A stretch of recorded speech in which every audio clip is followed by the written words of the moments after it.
I still remember what she was wearing. A light gray hoodie with a tear on the left sleeve and a pair of faded jeans she always said made her legs look longer. Her hair was pulled back into a loose braid, the same way she wore it when she was running late. Emily was always late, but she was also the kind of person who brought you coffee when you were having a bad day, even if you didn't say anything out loud. That day, though, she didn't bring coffee. She just smiled like she always did, said, "I'll text you later," and stepped off my porch into the soft dusk of late September. That was the last time I saw her. Emily was 27 when she disappeared, a school teacher in Ridgefield, Washington. Kind, funny, the type of person strangers trusted immediately. She lived alone in a modest apartment 2 towns over and drove a beat-up Honda Civic with a sticker on the back that said, "Teach Peace." She never locked her door when she was home. She thought it made her feel less trapped. I used to scold her for that. After she vanished, I thought about it every single night. It happened on a Wednesday, September 12th, 2012. She had come over that afternoon to help me pack. I was moving in with my boyfriend at the time, a decision she gently questioned but ultimately supported. We spent hours sifting through boxes and reminiscing about old photo albums and yearbooks. She teased me for keeping a box labeled "Important Receipts" that was full of expired coupons and warranty papers. Around 5 p.m., she said she had to go. She had a faculty meeting in the morning and wanted to prep lesson plans. I walked her out to the car. We hugged. She said she'd call me after dinner. She never did. At first, I wasn't worried. Emily was absent-minded when it came to texting. Sometimes days would go by before she answered. But when I tried calling the next morning and it went straight to voicemail, I got a twinge of unease. By noon, that unease grew teeth. I called her school. They said she never showed up. Not that morning. Not since. The police weren't helpful. Not at first. Adults are allowed to go missing, they said. Maybe she just needed a break. But that wasn't Emily. She wouldn't just leave without telling anyone. Not without saying goodbye to me. Not without canceling her upcoming parent-teacher conferences, which she took way too seriously. I drove to her apartment myself that night. Her car was there, parked in its usual crooked way, right under the flickering lamplight in the lot. Her windows were dark. I knocked, then banged. No answer. I used the spare key she gave me years ago, the one hidden in a fake rock by her front step. The door wasn't locked. Inside, everything looked normal, too normal. There was a half-eaten salad in the fridge, a candle burning low in the bathroom, her phone charger still plugged in next to the couch. I tried to tell myself she'd just stepped out, maybe ran to the store. But then I noticed something strange. Her shoes. The pair of white slip-ons she wore everywhere, the ones she'd left my place in. They weren't there. None of her usual shoes were, only a pair of rain boots by the door and some gym sneakers in the closet. I stood in the silence of that apartment, the smell of lavender and worn pages around me, and felt something twist in my chest. I called the police again. This time I pushed harder, filed a missing persons report, begged them to take it seriously. To their credit, they sent an officer to do a welfare check. He asked the same questions I'd already answered. No signs of forced entry, no obvious struggle, no blood, no note. They opened a case. That was the beginning. Days passed, then weeks. Posters went up. Her face on telephone poles and Facebook groups. Local news picked up the story, briefly. Young teacher missing. Foul play not suspected. That was the headline. I hated it, because I knew it was foul play. Emily didn't just walk away from her life. The detectives followed up on her ex-boyfriend. Nothing. Co-workers. Nothing. A creepy parent who had once crossed a line in a parent-teacher meeting. Nothing. Her bank account sat untouched. Her social media, silent. It was like she had dissolved. People moved on faster than I could stomach. The police said they had no leads. Her file got thinner and thinner with each passing month. I stayed in her apartment sometimes just to feel close to her. I read her journals, watched the same 3 voicemail messages she never deleted. One was from me. "Don't forget wine for Friday," I'd said, laughing. My voice made me sick. The hardest part was not knowing. No body, no answers, no closure, just absence. By the time the 1-year anniversary of her disappearance came around, I had stopped hoping for a miracle. I just wanted the truth, but it wouldn't come for years.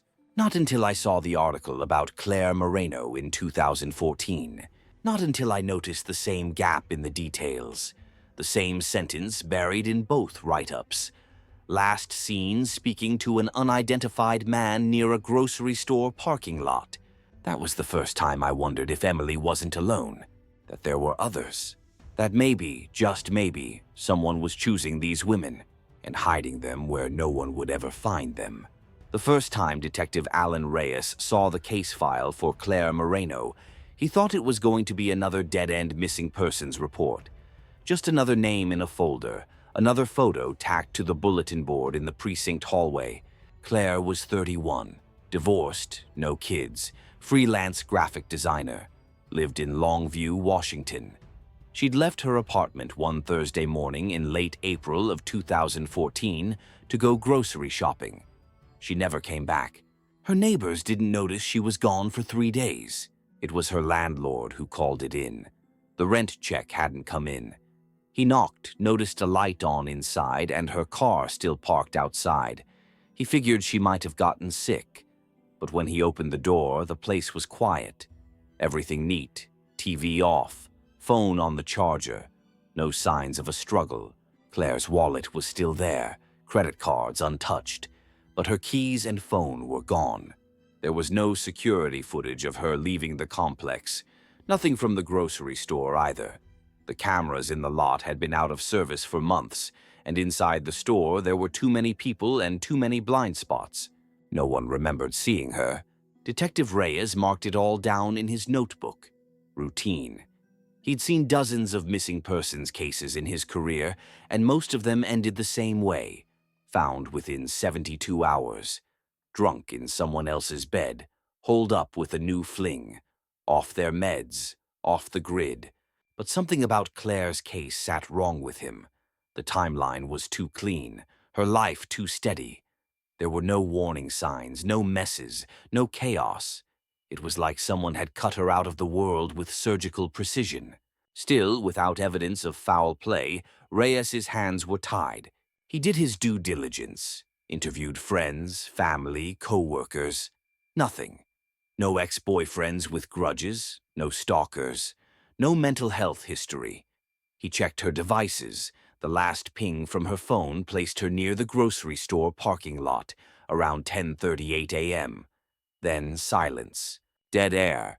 Reyes filed the report, tagged the case, open, pending, and watched it slowly drift into the backlog like so many others. It bothered him, sure, but not enough to lose sleep over. Not until 2 months later, he was in a neighboring town helping a rookie detective with her first homicide, a domestic gone bad, when a name caught his eye in an old filing cabinet. Emily Grant. He almost didn't open the folder. He had no reason to. But something about the photo clipped to the corner, a bright-eyed young woman with a shy smile, made him pause. And then he read the details. Vanished. September 2012. Left sister's house. Never arrived home. Car found. Apartment unlocked. No signs of struggle. Phone last pinged in a grocery store parking lot. Reyes blinked. Grocery store. He flipped back to Claire Moreno's file. Same phrasing, same eerie absence of evidence. Different towns, different years, different counties. No obvious connection. But he felt it. That prickling, crawling sensation on the back of his neck. The kind that tells a good cop when something is very wrong. He called the precinct that handled Emily's case. Spoke to a sergeant who barely remembered the name. No leads, they told him. Probably ran off. We see it all the time. Reyes knew that tone. Tired indifference, the kind that settles in when a case goes cold and the press stops calling. He asked if there had ever been a suspect. "Nope, nothing stuck. Sorry, man." But Reyes couldn't shake the similarities. He started digging. Both women were white, both mid to late 20s or early 30s. Brown hair, lived alone, no history of mental illness. Both disappeared during daytime hours. Both had phones that died or were turned off within minutes of the last sighting. No trace since. He did a deep search through the Washington state crime databases, found 3 other women who had disappeared under vaguely similar circumstances in the past decade, but he couldn't prove anything. Not yet. He brought the theory to his captain. No pattern. No evidence. "You'll get laughed out of the room," the captain said. "If you want to chase ghosts, do it on your own time." So Reyes did. Night after night, he sat in his apartment combing through records, forum threads, social media posts, Reddit, web sleuths, small-town Facebook pages. He started printing maps, building timelines, drawing lines across the state like a madman. He didn't even notice the obsession growing, how it bled into his regular work, how it cost him sleep and friendships, and eventually his girlfriend. She left one night without saying much, just a note on the kitchen table. "I'm tired of sleeping next to the dead." He kept going, because deep down he knew someone was out there, someone careful, someone who waited years between victims, someone who knew the system well enough to dance just outside its reach. And somewhere along the way, he started referring to that someone as him. He waits, he watches, he chooses. It wasn't just a theory anymore, it was a presence. Reyes started leaving post-its on his wall. Names, dates, towns, photos. He stared at them for hours, trying to find the missing link. Some nights he'd drink until he passed out under the flicker of his desk lamp. Other nights he'd wake up at 3 a.m., sure that he was close, only to find nothing but blank space between red strings. And then, in November 2014, a journalist reached out. She was writing a piece on unsolved disappearances in the Pacific Northwest. Reyes met her for coffee, cautious. He didn't want to sound paranoid, but when he mentioned Emily and Claire, the journalist froze. She reached into her bag and pulled out a folder. Inside, a case from 2010. Different town, different name. Hannah Lloyd, 26, went missing after visiting a state park. Last seen, according to a hiker, talking to a man with a soft voice and a crooked smile. Reyes's stomach dropped. The hiker had described him as unremarkable, but something in his tone had been off. He asked weird questions, the hiker had said, like he was rehearsing small talk. That was the moment it clicked. Whoever this man was, he wasn't sloppy. He was precise, strategic. He left no trace because he never acted on impulse. He didn't attack in anger. He selected, approached, and vanished, like a shadow moving through fog. Reyes stared at Hannah's file, at her eyes. Same as Claire's, same as Emily's. The journalist leaned across the table. "You think it's the same guy?" Reyes didn't answer at first, but in his gut he knew. "I think we've got a serial killer," he said quietly. "And nobody's looking for him." There's a certain kind of madness that comes with staring too long into missing persons reports. You start seeing things that aren't there. Or worse, you start seeing things no one else ever noticed. It began with a Reddit thread. It was late 2019. I couldn't sleep. Again. 7 years since Emily disappeared, and not a day passed that I didn't think of her. I had given up on the police years ago. They'd stopped returning my emails, my calls, my requests for updates. I was just the sister, another grieving family member who didn't want to accept the inevitable.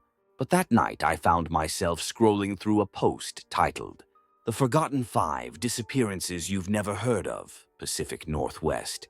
It was buried in a true crime subreddit with only a few upvotes. But as I read, my chest tightened.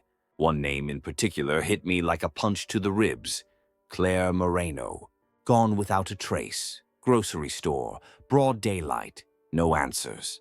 The comments were full of theories: serial abduction, human trafficking. Someone mentioned Emily in a reply. Sounds like that Grant girl from Ridgefield a few years before. I felt sick. Someone out there remembered her. I opened a spreadsheet. I don't know why, I just needed to see it.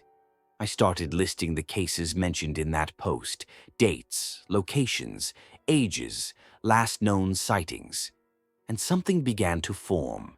Not a pattern, not yet. More like a shadow of one. Like standing too close to a mural and slowly backing away until the image starts to take shape. 2 days later, I found Hannah Lloyd. She'd vanished in 2010, 2 years before Emily. A part-time florist who loved hiking. Her last known location was listed as the entrance to Silver Creek State Park, about 90 minutes from where Emily disappeared. Her car had been found in the lot, locked. Her hiking boots missing. A single wrapper from a granola bar still sitting on the passenger seat. No one ever found her body. The official report concluded she had likely gotten lost or injured in the park. A search was conducted. Dogs, volunteers, helicopters. Nothing. But something didn't sit right with me. I kept thinking about the granola bar. Why unwrap it and leave it? Why lock the car? Why bring a snack and not your boots? A week later, I was deep diving into older online newspaper archives when I found another case. Erica Dunn disappeared in 2008 from a rest stop just off Highway 12. She'd been on her way home from visiting her sister in Portland, called her husband around 8:15 p.m. and said she'd stop for a bathroom break. Her car was found the next morning, doors locked, purse still inside, phone gone. The story had barely made it past the local news. The sheriff at the time claimed she'd likely left voluntarily, citing recent marital issues. But there was no proof, just assumptions. The deeper I looked, the more I saw a story no one else had connected. Women, solitary, quiet lives, all disappeared in isolated or transitional spaces: a grocery store lot, a hiking trailhead, a highway rest stop, and always during daylight or early evening, when people are less afraid, when guards are down. I bookmarked every article, saved screenshots, annotated maps. My desktop became a mosaic of missing faces, red string without the corkboard. And then I found the photo. It was attached to an archived blog post, some mom-and-pop hiking site that hadn't been updated since 2011. A group shot of hikers at Silver Creek Park. Smiling faces. Date stamp, August 14th, 2010. There, in the background, nearly out of frame, was a man. He was facing slightly away from the camera, wearing a baseball cap and carrying a brown canvas backpack. Nothing suspicious, not really, except he was standing alone, not part of the group, just watching. I zoomed in. The resolution was terrible, but something about his posture unsettled me. Too still, like he was pretending to be part of the environment. The blog mentioned a woman on that hike who later disappeared.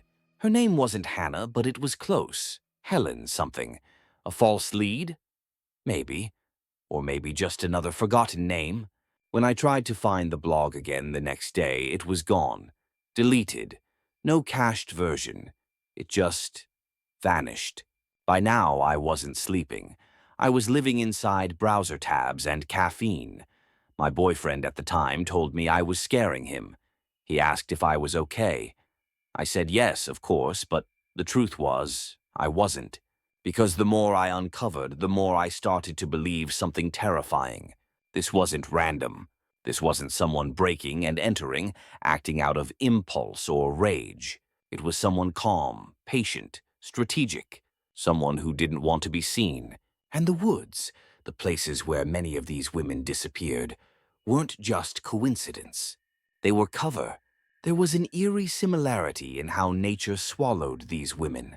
Parks, trails, rural roads, no cameras, no witnesses, no cell signal. All of it perfectly chosen. a system built to erase. And I couldn't shake the thought that whoever did this had done it before and would do it again. One night, after hours of reading archived police reports, I found a note in a margin. A small comment, barely legible, written in pencil. Victim mentioned a man, friendly, offered help, disappeared after. It was from Erica Dunn's report, the one from the rest stop. No one ever followed up. A helpful man, someone just passing through. Harmless. That's what they always say, until the world goes quiet. And that's when I started calling him something in my head. The Hollow Man. Not because he had a name, but because I needed something to fill the void. I didn't know it then, but someone else had already started using that name. And soon I'd find a post that would make the hairs on my arms stand straight up. But that's for later. Right now, all I knew was this. Emily wasn't the only one, and the police had no idea what they were dealing with. His name was Ethan Mallory, and the first thing he said to me was, "I don't do ghost stories, Ms. Grant." He sat stiffly across from me in the diner booth, hands folded over a half-empty cup of black coffee. He looked like someone who had once cared too much and burned out because of it. Early 60s, gray at the temples, eyes the color of a fogged-up window. Tired. Not cruel, but careful. As if every word he spoke had to pass through 3 filters before making it out of his mouth. I had tracked him down through an old colleague of his, a retired detective who still posted on a law enforcement forum where I'd been lurking anonymously for months. Mallory had spent 25 years with the FBI's Behavioral Analysis Unit. He'd profiled everything from domestic killers to cross-state predators.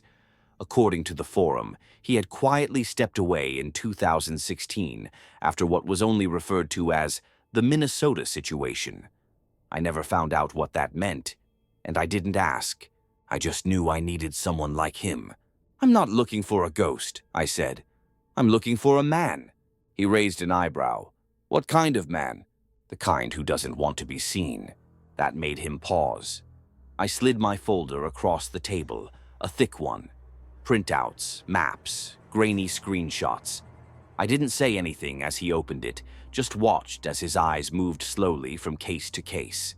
Emily, Claire, Hannah, Erica, all of them. After a few minutes, he exhaled and leaned back. "I see what you're trying to do," he said, "but you've got problems." "What kind of problems?" "No physical evidence, no confirmed pattern of escalation, no trophies, no bodies. You're looking at this emotionally, which I get, but that's not how law enforcement works." "I'm not asking you to build a case," I said. "I'm asking you to tell me if I'm crazy." He studied me for a long time, then said quietly, "You're not crazy, but you're in dangerous territory." He picked up a photo of Claire Moreno and tapped the corner with a blunt finger. "If this is your guy," he said, "he's what we call a low-frequency unsub." That's unsub as in unknown subject. He waits. He doesn't strike often, which makes him statistically invisible. He probably doesn't live near any of the victims. Probably doesn't even work a steady job. These types, the good ones, they blend in like wallpaper. And if he's been doing this as long as you think, and nobody's noticed, he looked up at me, then he's not lucky. He's practiced. My mouth went dry. Mallory pulled a pen from his jacket and began circling locations on the map I had brought. Ridgefield, Longview, Silver Creek. The rest stop outside Chehalis. The dots formed a crooked path through rural Washington, mostly avoiding major highways or population centers. "He moves," Mallory muttered, "but not randomly. He's following geography, not targets." "What do you mean?" "He's not choosing the women first. He's choosing the places." I stared at the map, suddenly seeing it differently. All those remote areas. No security cameras, no traffic. Just quiet towns and parks where no one notices a white pickup parked a little too long. "Victimology is weak," Mallory continued. "Age range is broad. No consistent physical type. No sexual component we can see. Which tells me this guy isn't killing for sex or power. Not in the classic sense. Then what? Mallory looked down at the photos again. Control. Total quiet control. He wants them to disappear. He wants you to question if they were ever there at all. That line hit me like a wave of cold water. I remembered sitting in Emily's apartment, weeks after her disappearance, second-guessing every memory I had of her. Had I missed something? Had I misunderstood who she was? What if she really had just walked away? I refused that narrative. He's careful with his timing, Mallory said. Doesn't act in winter. Always warmer months. Always in or near transition points.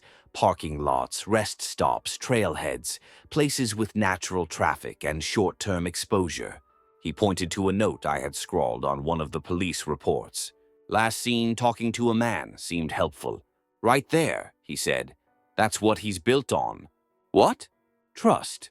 The word hung in the air like fog. You don't need a mask or a gun when you can get someone to trust you for 5 minutes, Mallory said. It's the oldest trick in the book. Most people are too polite to walk away from someone offering help. They ignore their gut. He leaned back and sipped his coffee. But it takes a special kind of person to weaponize that. I swallowed hard. So what do I do with this? Mallory shrugged. You're not a cop. You're not a journalist. You're a grieving sister doing the job no one else wants. You do what they won't. You keep looking. But don't get cocky. Don't play detective. And for God's sake, don't try to make contact. Why would I? Because if he's as good as I think, then he already knows someone's onto him. And if he's that good, he let the sentence hang unfinished. I sat in silence, absorbing everything. The fear, the validation, the growing horror that the man who took my sister was still out there, walking around, invisible, maybe even sitting at the next booth, sipping his own cup of coffee while pretending to read the paper. Before we parted ways, Mallory pulled a small notebook from his coat pocket and tore out a page. This is a name you need to look into, he said. She was written off as a suicide, but I never bought it. Happened back in 2016. I looked at the name, Danica Ryerson, near Spokane, found in a forest preserve, cause of death, undetermined. She had no reason to kill herself, Mallory said quietly. And there was something off about her vocal cords. The coroner called it post-mortem degradation. I called it something else. What? He looked me dead in the eyes. Silencing. They found her in early October, 2016. The forest preserve outside Spokane was quiet that morning. Cold air rising off the soil in gray spirals, light cutting through trees in slanted streaks. A hunter, looking for early-season deer, stumbled onto something pale near the edge of a dried creek bed. For a moment he thought it was just a pile of clothing, but as he got closer the shape became clear. A woman, on her back, eyes open. He called 911, voice trembling. She was identified within hours as Danica Ryerson, 29 years old, freelance photographer. Lived alone in a small bungalow near Browns Mountain. Last seen 5 days earlier, according to her neighbor, who mentioned that Danica often went out for photo walks and sometimes didn't come home for a night or two. The police assumed it was a suicide. She had a history of depression. Medications found in her bathroom. Her car had been parked about 2 miles from where her body was discovered. No note, but no signs of a struggle either. That was enough for the Spokane PD to close the case quickly, but the autopsy told a different story.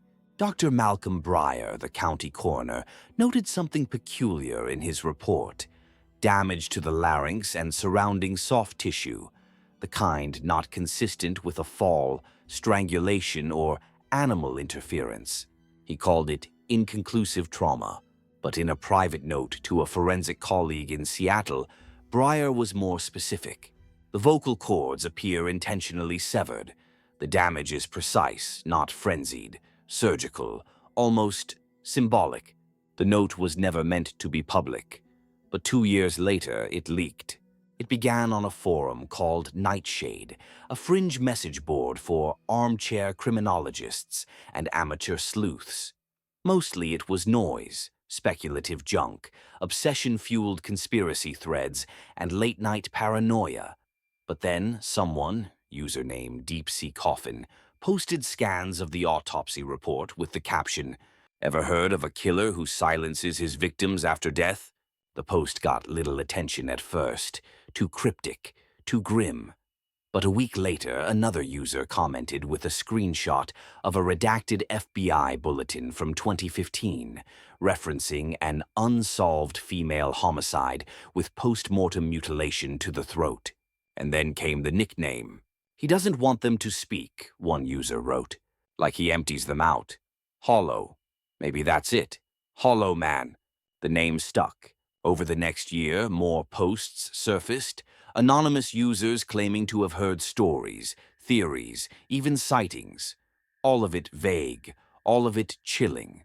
A pattern began to emerge, women disappearing in small towns, always alone, always near transition points, hiking trails, gas stations, grocery stores.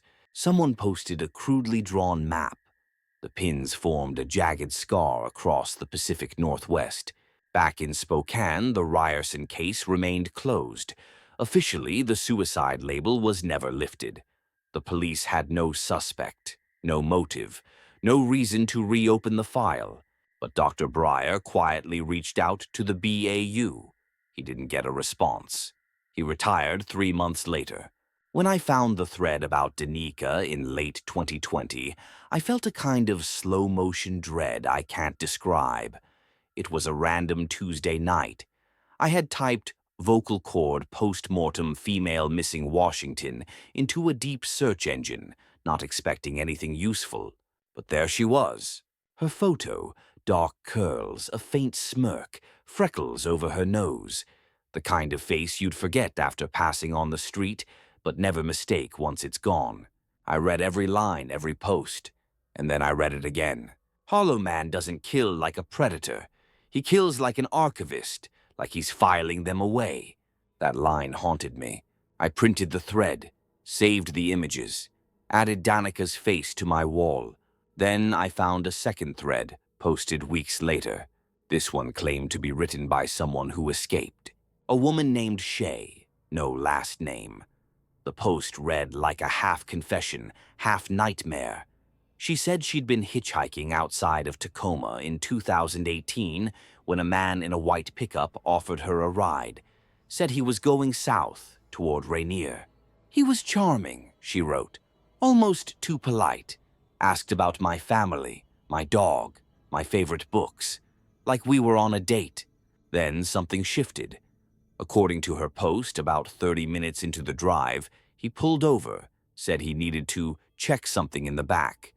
She stayed in the car, and then nothing. The next thing she remembered was waking up on the side of the road hours later, her shoes missing, pockets emptied. No injuries, no evidence, just silence. She said he never touched her, never even looked angry. But before she passed out, she swore she heard him say, "You're not the one." The post ended abruptly.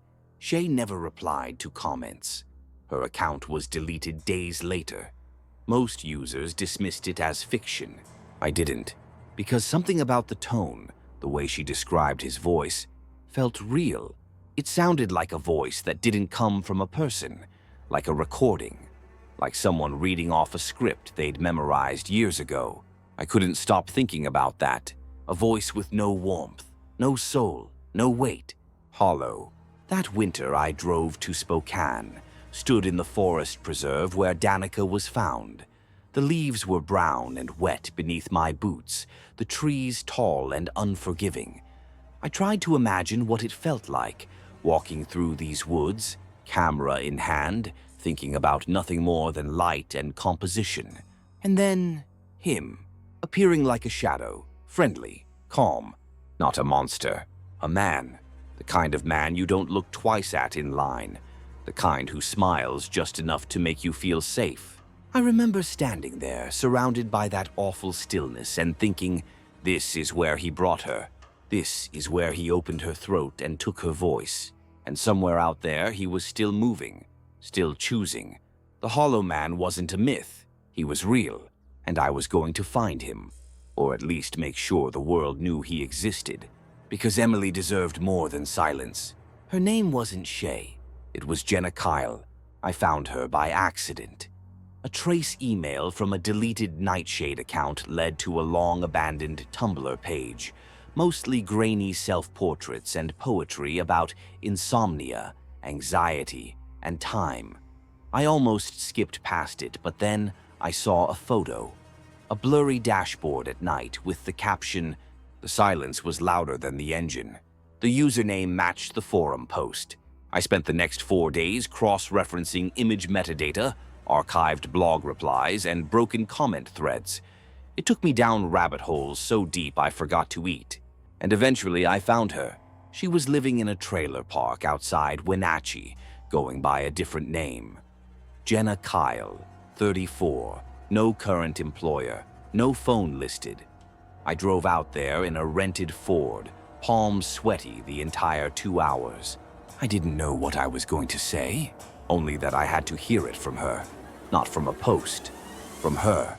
When I knocked on the trailer door, I half expected no one to answer. But the woman who opened it looked exactly like the profile photo from years ago. Older, thinner, but the same haunted eyes. "Are you Jenna?" I asked gently. She looked at me, long and hard. "Who's asking? I think we have something in common." That was enough. She made tea on a small electric burner and lit a lavender candle that barely covered the smell of mildew. We sat on her sagging sofa while a tiny fan pushed warm air in a slow circle. "I don't talk about it," she said at first. "I know, but I think he took my sister." Her hands trembled slightly. She looked at the floor, then back at me. "You mean Hollow Man?" I nodded. She took a long sip of tea, then said, almost in a whisper, "I lost 5 hours." I didn't speak. I didn't breathe. Jenna set her cup down and began talking in that flat, too-even voice trauma often creates. Like she'd rehearsed it in her head so many times that the emotion had worn off. "I was hitching south, ran out of money in Seattle, got picked up outside Tacoma by a guy in a white Dodge Ram. Clean truck. Not new, but not old. He was nice, overly nice, said he'd take me as far as Rainier. Do you remember his face?" She shook her head. "That's the thing. I thought I did. I could have sworn he had a beard. Or maybe not. Every time I try to picture him, it's like the image changes. Like my brain slips." She rubbed her temples. "But I remember his voice. Calm, measured, too formal. Like he was playing a part. What happened in the car? He talked, asked questions, weirdly normal stuff. Family, childhood, books. It felt like a therapist appointment." She paused, staring at nothing. "And then he pulled off the road, said something was rattling in the back, asked if I could hold the wheel steady while he adjusted some gear. I did." She closed her eyes. "And that's it. Black. Gone. I woke up in a field near Elbe with dirt in my shoes and the taste of metal in my mouth. Metal? Like blood. But my mouth wasn't injured. Nothing was. No bruises. Nothing taken. Except my time. 5 hours. Vanished." "I tried going to the police," Jenna said. "They thought I was on something, asked if I'd been drinking. One cop even suggested I was just embarrassed after a bad date. Did anyone believe you?" She smiled sadly. "Just strangers online." That night, I stayed in a cheap motel nearby and listened to the recording I'd secretly made of our conversation. I played the part where she said, "He didn't want me dead. He wanted to see if I'd break." I must have replayed it 50 times. Something about that stuck with me. He let her go. Why? Why her? Was it randomness? Or was he testing something? Over the following weeks, I slipped deeper into my own private obsession. The wall in my apartment became a sprawling web. Photos, maps, timelines, theories. I color-coded the connections. I had printouts of every forum post, every police report I could get my hands on. I even started tracing road maps by hand, tracking highway construction dates to see if detours might have influenced his movement. My friends stopped calling. I ignored work. My boss sent an email about adjusting priorities, and I just didn't reply. My bank account crept lower. I didn't care, because I was close. I could feel it. Each victim shared a tiny overlap, not in who they were, but in where they'd been. A town, a diner, a stretch of road that existed in no GPS database, but showed up in DOT archives. These patterns weren't coincidences. He was choosing these women by proximity, by isolation, by design. One night I got an email, no sender name, just a Gmail address that had never posted online. Subject line, "You should stop." Inside, a single sentence. "He doesn't like being seen." No threat, no warning, just that. I sat in the dark for nearly an hour staring at it. Could have been anyone. Could have been nothing. But it didn't feel like nothing. I told Mallory. He didn't respond right away. Then finally, a one-line text. "Burn your laptop, go dark." I didn't. Instead, I printed the email and pinned it above Emily's photo. Because if he was watching, it meant I was getting close. And if I was getting close, then maybe I was next. It started with a smell. You know how scent can drop you into a memory? Like time collapses and suddenly you're 12 years old again, sitting in the back seat of your mom's Honda, sunscreen on your arms and sand in your socks. That's what happened. I was flipping through old family photos. Not for nostalgia, for data. Trying to find a photo of Emily from the year she went missing that might show her necklace, her backpack, anything that might have triggered the Hollow Man to choose her. And then I saw it. A photo of me and Emily. Summer, maybe 2006. We're standing in front of a faded wooden sign that reads, "Harper's Ridge Scenic Outlook, elevation 2,910 feet. I froze. Harper's Ridge. That name meant nothing to me before. Just another green pin on my sprawling Google map of small-town stops. But a week earlier, someone on Nightshade had posted about a cold case from that exact area. A missing hiker, female, 23, vanished in 2007, found months later, throat destroyed. Her name was Rosa Flynn, and now I had a photo, proof that I'd been there, that Emily had been there. A year earlier, I leaned in closer. The corner of the photo caught the sun, and that's when I smelled it. Old pine needles, dust, a faint trace of gasoline. I was back there, just for a second, like I could hear Emily's laugh again, high-pitched, real. We had stopped at that overlook because Dad needed to make a phone call. No reception. He got frustrated and told us to go look at the trees or something. I remember now. Emily had gone into the woods alone, just for a minute. To pee, probably. When she came back, she looked off. I never thought about it again. But now, looking at that photo, the timestamp, the proximity, I began to wonder, had he seen her then? Not years later, not randomly. Back then, could that moment, that brief exposure, have planted the seed in his mind? I scanned the photo into my laptop, zoomed in on every inch. Trees, background, shadows. Nothing. Then I enhanced the reflection in Emily's sunglasses. My breath caught in my throat. There was a figure, faint, blurry, behind a tree, tall, white shirt, facing us. Or maybe it was just a trick of light, but I couldn't unsee it. I dug deeper into Rosa Flynn's case. There were barely any records online, no suspect, no real media coverage. She'd been written off as another careless solo hiker. But I found her mother, still living in Yakima, still angry.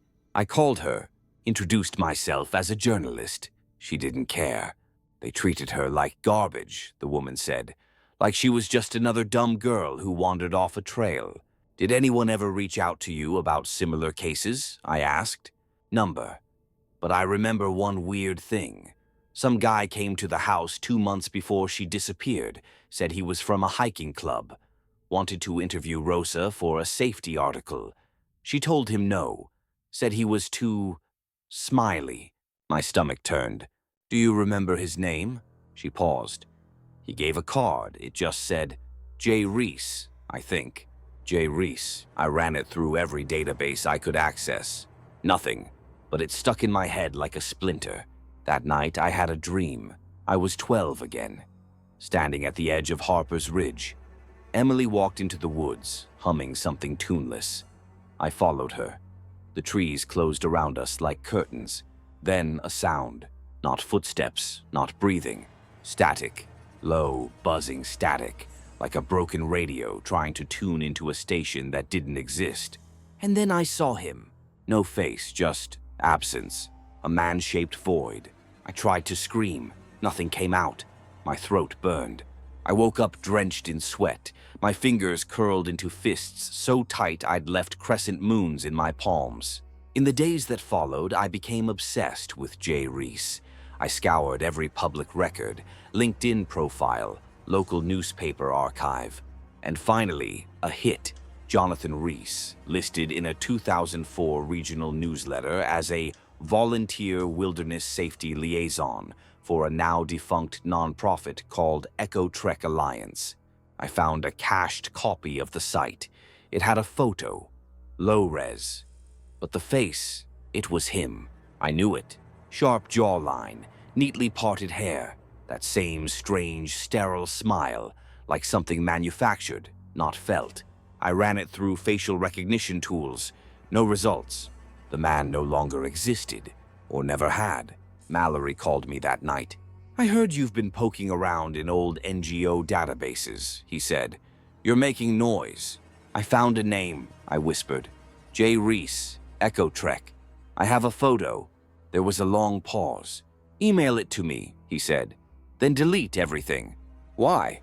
"Because if you're right, then you're not hunting a man anymore." "What am I hunting?" He sighed. "A ghost with a Rolodex." That phrase stuck with me because it meant he planned ahead. He wasn't spontaneous, he wasn't sloppy, he was methodical, precise. He didn't just find victims, he selected them, years in advance. Emily wasn't taken randomly. She was marked, long before we even knew. And maybe, so was I. There's something wrong with my apartment. It started with sounds, faint like whispering behind plaster. Not voices exactly, more like movement, breathing, the sound of something waiting. At first, I blamed the pipes, the old building, my exhaustion.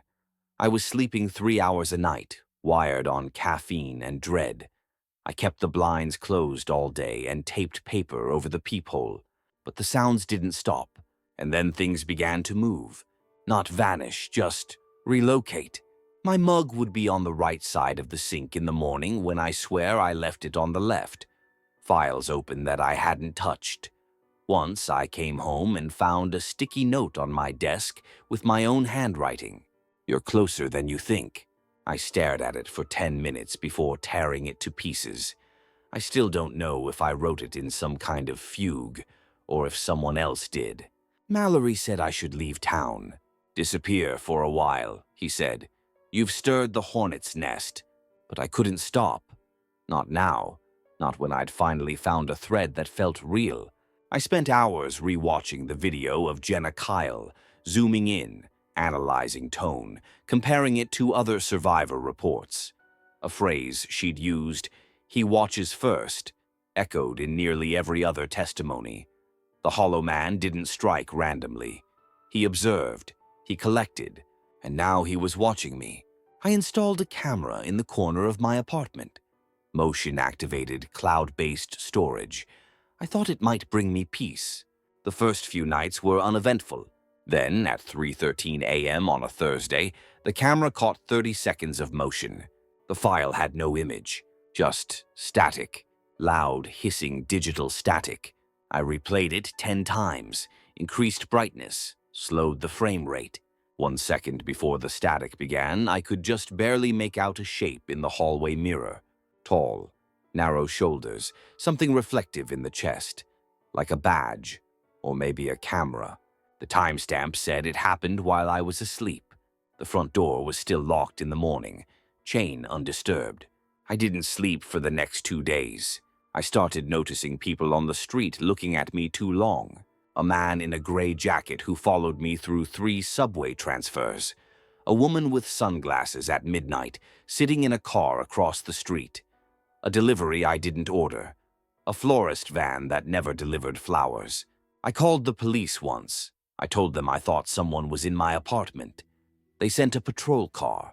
A bored young cop walked through my tiny space, flashlight in hand. "No signs of entry," he said. "You should maybe get some rest." I laughed. I didn't stop laughing until he left. 3 days later, Mallory disappeared. His phone went to voicemail. His email bounced. His burner lines all silent. I reached out to one of his old contacts, a woman who used to run darknet forums out of Milwaukee. "Last ping from his IP was 2 nights ago," she said. Then nothing. Burned. Like he ghosted his own hardware. "But he wouldn't," I said. "Not without telling me." She paused. "You said you were chasing the Hollow Man, right?" "Yes." A long breath. Then you should be very careful what you wish for."